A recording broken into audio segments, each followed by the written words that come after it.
They find him. Can you believe that? They find a black man for fishing? Not because he was trespassing, not because he was breaking the law, not because the Homeowners Association decided that a man sitting by the water, enjoying the peace of nature, didn't fit their picture-perfect neighborhood. And you know what hurts the most? It wasn't about fishing at all. It was about control. It's about reminding him where they thought he belonged. Now pause for a second and imagine this. You wake up early, the sun barely rising, the world's still quiet. You grab your old fishing pole, the same one your grandfather gave you, the one with a little rust on the reel, but full of memories. You head down to the lake that's been there long before any of these polished, gated houses were built. You cast your line in the water, and for a brief moment, life is simple, peaceful, but then footsteps, papers rustling, that fake cough people do when they want attention. And suddenly, there's a woman in a polo shirt with a clipboard, standing there like she owns the ground under your feet. "Excuse me," she says, her voice dripping with fake sweetness. "You're not allowed to fish here. This is private property. HOA rules." Now here's the thing. He wasn't on their private dock. He wasn't breaking any law. He was on a public easement, one that locals had used for years before the HOA swooped in and declared themselves the kings and queens of everything the eye could see. But do you think logic mattered? Do you think kindness mattered? No, because the next day he found a notice on his door, a fine for fishing. And this is where the story should have ended, right? He could have paid it, grumbled under his breath, and gone about his life. That's what they expected. They thought, we'll show him who's boss, he'll stay in his place. But oh no, that's not what happened. This man, he wasn't the type to bow his head and say thank you for being stepped on. He looked at that fine, crumpled it in his hand, and said to himself, if they want to play games with the lake, I'll make sure I own the board, and you're not going to believe what came next. He didn't just fight the fine. He didn't just argue. He didn't just send letters back and forth. No, he went out, made calls, did research, and found out something that would make their little empire crumble. That lake they thought they owned, the one they lorded over, telling people when they could fish, when they could swim, who could step near it. It wasn't theirs. Not entirely. In fact, most of it was up for sale. Now pause again. Can you feel the shift here? One day, you're being humiliated for holding a fishing pole. The next, you're holding the papers to the very water they claimed as theirs. That's not just revenge. It's poetic justice. But I want you to picture this moment clearly. Because it wasn't smooth. It wasn't easy. While he was gathering his paperwork, making calls to the county, trying to confirm if the lake could really be bought, the HOA was doubling down. They sent more fines. They spread rumors in the neighborhood. People whispered when he walked by, why does he even live here? Why can't he follow the rules like everyone else? Rules. Rules that were written not to keep order, but to keep control. And here's the part that hits you in the gut. He started doubting himself. Late at night, sitting at his kitchen table, bills stacked in front of him, wondering if maybe they were right. Maybe he should just let it go. Maybe it wasn't worth the fight. Have you ever felt that? That moment where you know you're being wronged, but the weight of it makes you wonder if silence is easier? That's where he was. But then he remembered his grandfather. It's the one who used to take him fishing. It's the one who used to say, son, water doesn't belong to people. Water belongs to God. Don't ever let anyone tell you that you don't deserve to sit by it. And that memory, that voice gave him the fire back, so he kept going, call after call, meeting after meeting, until one morning, he had it, the deed, the ownership papers. The HOA didn't see it coming, they thought. They had him cornered, that he was just another homeowner they could bully. But instead, he showed up at their next board meeting with a smile on his face, and when they asked what he wanted, he placed the deed on the table. Can you picture their faces? Their mouths open, their pens frozen midair? That smug president of the HOA, blinking like she had just seen a ghost? Because in that moment, the balance of power shifted forever. And here's where the story takes another twist. You might think owning the lake meant peace, that they'd leave him alone, accept their defeat and move on, but no. Oh no. The HOA couldn't handle being outdone. They couldn't accept that the man they fined for fishing now had the right to ban them. So they fought harder. They tried to find loopholes, tried to challenge the purchase, tried to turn neighbors against him. And I want you to stop here for a second and ask yourself, if this happened to you, if the people who humiliated you suddenly had to come begging for your permission to even step near the water, what would you do? Would you forgive them? Would you let them off easy? Or would you do what he did, draw a line in the sand and say you messed with the wrong man, because that's exactly what he did. Put up signs around the lake. Private property. No fishing, no swimming, no boating. By order of the owner. The very same words they once used against him. But here's where it gets emotional again. This wasn't just about revenge. This was about dignity, about standing up in a place where they told him he didn't belong, and saying, not only do I belong here, but I own the ground you walk on. And let me tell you, when word spread through the neighborhood, when those same HOA members who laughed at him realized they couldn't dip their toes in the water without his permission, the air shifted. Some people cheered for him, others hated him even more. But nobody ignored him anymore. And I've got to ask you, what do you think? Was he right to do it? To ban them all from the lake after what they did to him? Or should he have been the bigger person? Drop your thoughts in the comments, because I know this story is going to divide people. Some will call it justice. Some will call it petty. But you can't deny it's powerful. And don't go anywhere, because this story doesn't just stop at a man owning a lake. What came after will make you question everything about how far an HOA can go, and how far a person will fight back when they've had enough. You know, sometimes winning doesn't feel like winning at all. You had the papers, the ownership, the lake.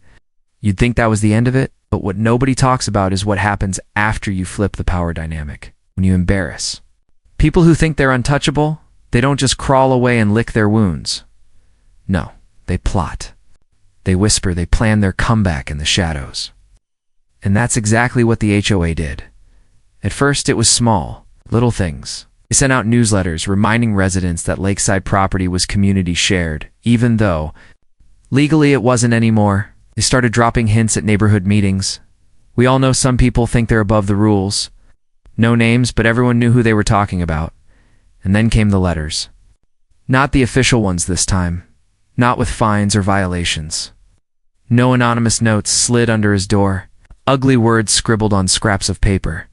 One said, "You'll regret this." Another said, "We'll take it back." And maybe the ugliest one, "You don't belong here." Now pause. Let that sink in. After everything he went through, after proving legally and financially that not only did he belong, he owned the neighborhood, still tried to strip him of dignity. And here's the thing. Money can buy you land, but it can't buy you peace. That's what they wanted to take from him next. But here's where it gets interesting. Instead of breaking, instead of folding under the pressure, he leaned into it. He started showing up at the lake more often, fishing with the same old pole they hated so much. He brought his kids, his cousins, his friends, and when people asked, "Why are you doing this in front of them?" he said, "Because they need to see me here. They need to see I'm not afraid." But I'll be real with you, fear doesn't disappear just because you say it out loud. Late at night, walking past his window and catching a glimpse of figures lingering near the lake, he felt it. When his kids came inside saying someone had shouted at them from across the water, he felt it. When his car got keyed in his own driveway, he felt it. And he had to ask himself, how much is too much? How long do you fight before the fight eats you alive? And then, just when things seemed unbearable, something happened that flipped the whole story upside down again. One evening, as the sun was setting and the lake was glowing, that perfect orange-pink color, a neighbor he barely knew walked up. An older woman, soft voice, trembling hands. She said, "I'm glad you own this lake. You don't know what they've done to people before you." "Wait, what?" She went on to tell him stories. About other families fined for hanging laundry on their porch. About single mothers bullied until they sold their homes. Oh, about people forced out not because of violations, but because they didn't fit the image the HOA wanted. And that's when it clicked. This wasn't just about him. This was a pattern, a cycle of control. And he had broken it. Do you feel that shift? It's no longer just one man versus an HOA. It's every person who ever felt small. Every person who ever got pushed into silence, finding hope in the fact that one man finally said no. But of course, the HOA wasn't going to let that narrative spread. They called an emergency meeting. And word got out fast. They were planning to challenge his ownership, to dig into his purchase, to see if there was any technicality, any loophole, any shred of ground to stand on. People were buzzing about it. The whole neighborhood was splitsum, rooting for him, some sharpening their knives. Now imagine being in his shoes, walking into that meeting. The same board that once fined him for holding a fishing pole, now glaring at him like a villain. The same president, tapping her pen, leaning, back in her chair with that smug grin, waiting for her chance to pounce. He sat down, calm on the outside but burning on the inside, and listened. They threw everything they had at him: community property, shared access rights, improper filings. It was a storm of words meant to confuse, intimidate, overwhelm, and for a moment, it worked. The room buzzed with murmurs. People started nodding, whispering, doubting. But then he pulled out his own stack of papers. Not one, not two, but a whole binder of receipts, deeds, county approvals, signatures. He laid it out in front of them like a hand of cards that nobody could beat. And in a voice steady as stone, he said, "I didn't buy this lake to fight with you. Bought it to protect myself. But if you think you can take it back, you'll have to go through the law. And the law says this lake is mine." And silence fell over the room. The kind of silence where you can hear the hum of the air conditioning, the shuffle of one nervous foot, the creak of a chair, because deep down they knew.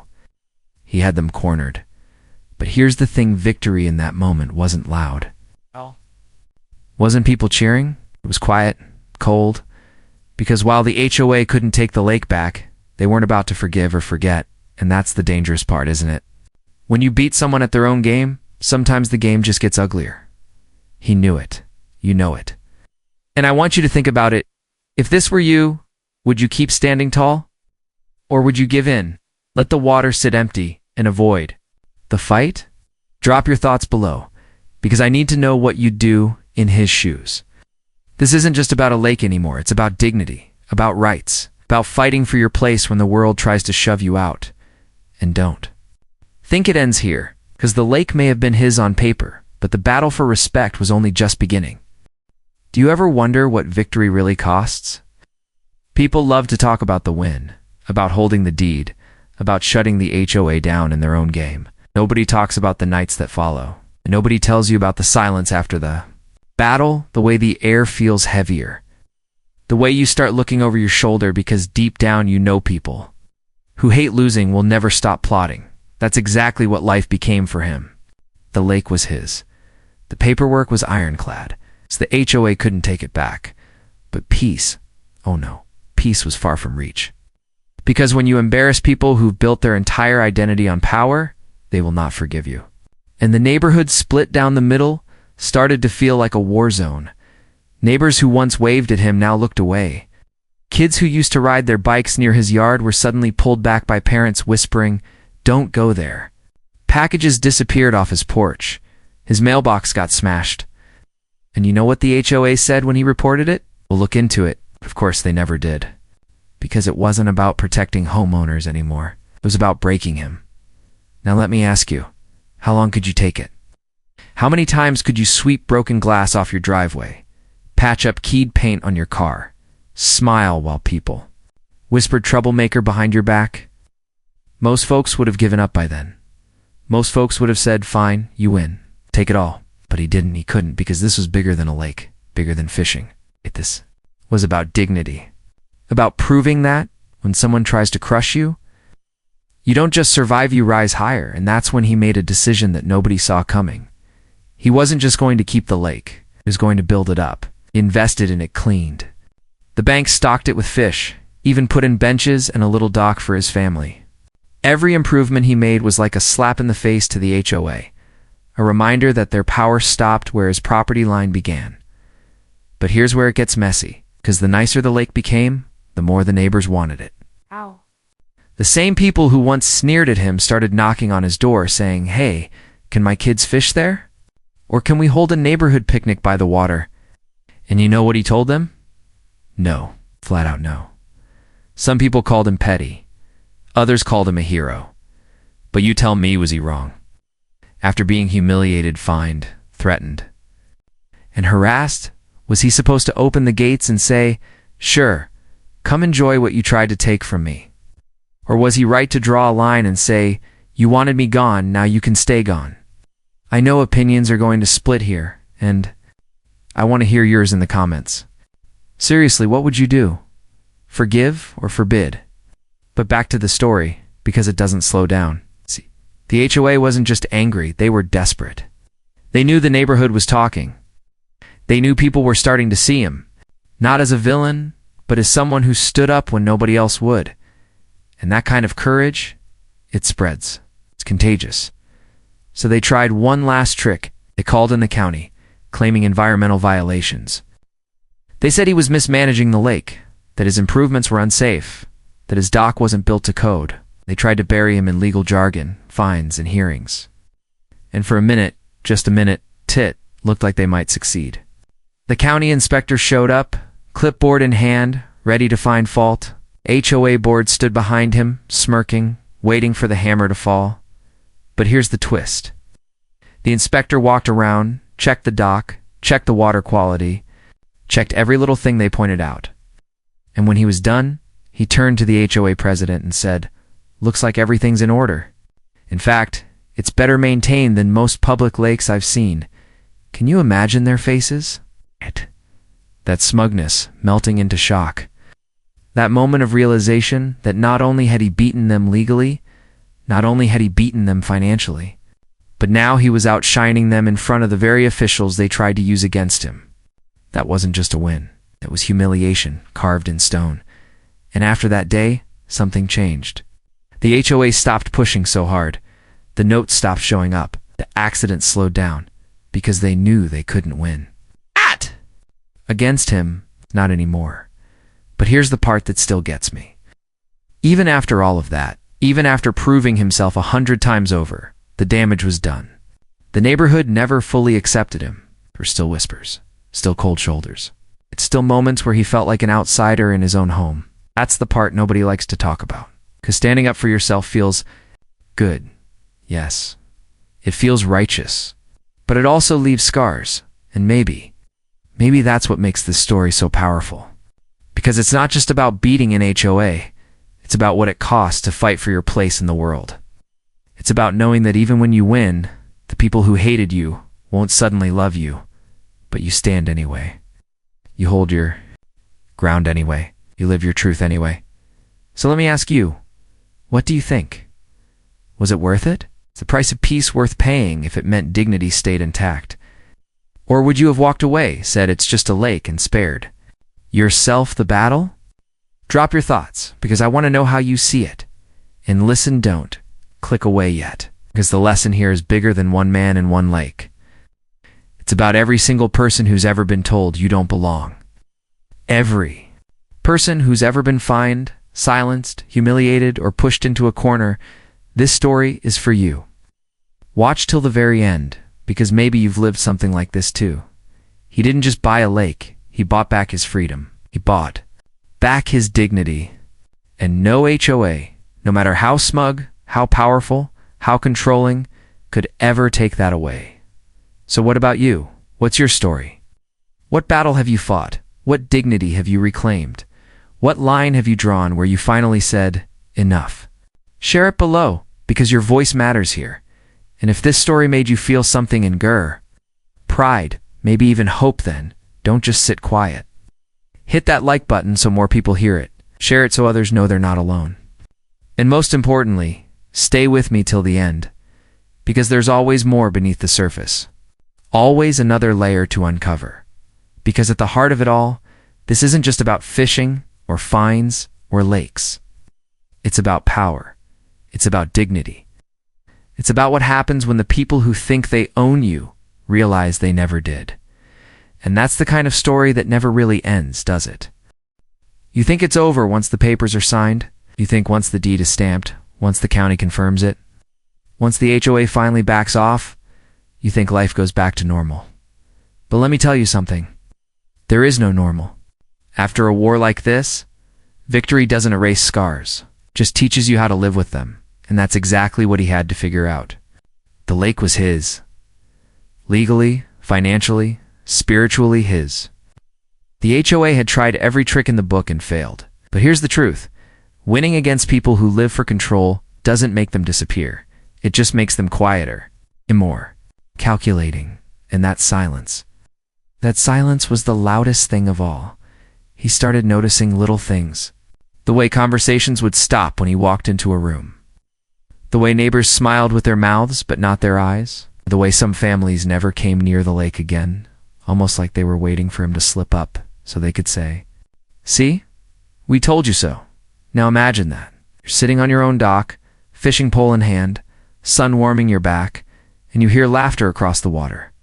Not friendly laughter, mocking laughter. The kind that tells you you won the battle. But they're still waiting to claim the war. And here's the thing, he could have left it at that. He could have said, "Fine, let them think what they want. I've got my lake. I've got my peace." But that's not who he was anymore. The fight had changed him. The man who once doubted himself, who once sat at his kitchen table wondering if it was even worth it, he was gone. In his place was someone who knew the taste of victory, who knew the sting of humiliation, and who was never going to let anyone take his dignity again. So he doubled down. He built fences around the lake, strong ones, not the flimsy kind. Posted signs clear, bold, undeniable. He installed cameras, lights, gates. Every corner of that water was protected. You know what? The HOA hated it.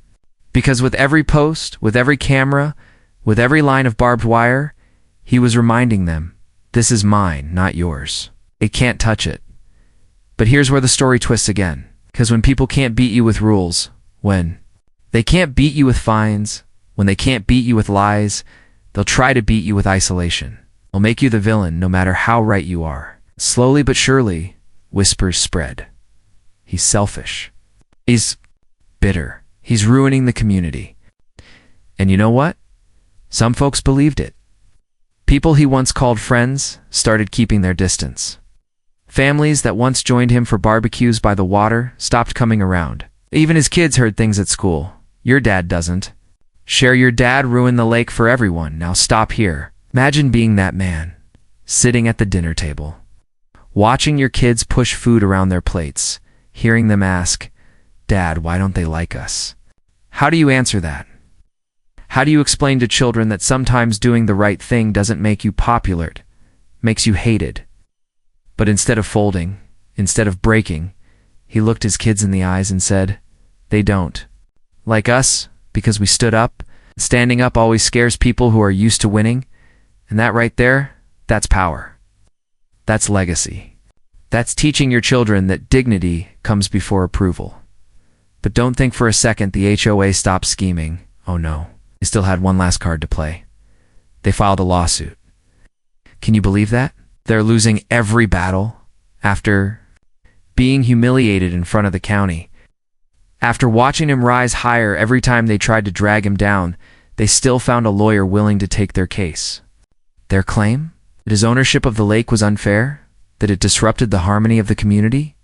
Harmony. The same people who fined him for fishing were now crying about harmony. And for a moment, the fear came rushing back. Lawyers, courtrooms, judges, money on the line again. He sat at his table late into the night, paperwork spread everywhere, head in his hands. He asked himself, can I do this again? Do I have the strength? But then he thought about every insult, every fine, every laugh, every whisper, every note. Slid under his door, and he thought about the look on his kids' faces, the pride in their eyes when he told them the lake was theirs. And he knew he wasn't fighting for water anymore. He was fighting for them. So he walked into that courtroom with his head high. The HOA came in with their suits, their smug faces, their lawyer polished and ready to argue. They threw out big words, long speeches, dramatic claims. But when it was his turn, he didn't need theatrics. He had facts. He had the law on his side. And when the judge finally spoke, the words echoed like a thunderclap. The ownership of the lake is valid. The case is dismissed. Ducked. Just like that. Over. The HOA members sat frozen, their lawyers scrambling for words. But it was done. He had won again. Not just on paper, not just at the county level, in a courtroom, under the eyes of the law. That was the final nail in the coffin. But here's the thing. They'll never admit defeat. Even today, some of them still talk, still twist the story, still paint him as the villain. But does it matter? No, because he knows the truth. His family knows the truth. And everyone who watched him stand, fight, and win knows the truth too. And that's why this story sticks. That's why you're still here, watching this, listening all the way through. Because deep down, you felt it too. It's maybe not with a lake, maybe not with an HOA, but in some part of your life, someone tried to silence you. Someone tried to humiliate you. Someone tried to tell you that you didn't belong. Maybe you stayed quiet. Or maybe, just maybe, you fought back. And that's what I want to know from you. Drop it in the comments. What battle did you fight when people tried to take your dignity? Did you win? Did you lose? Did it scar you? Because your story matters. Hear, just like his does, and listen if this story hit you. If it made you angry, if it made you proud, if it made you think, don't just keep it to yourself. Hit that like button so more people hear it.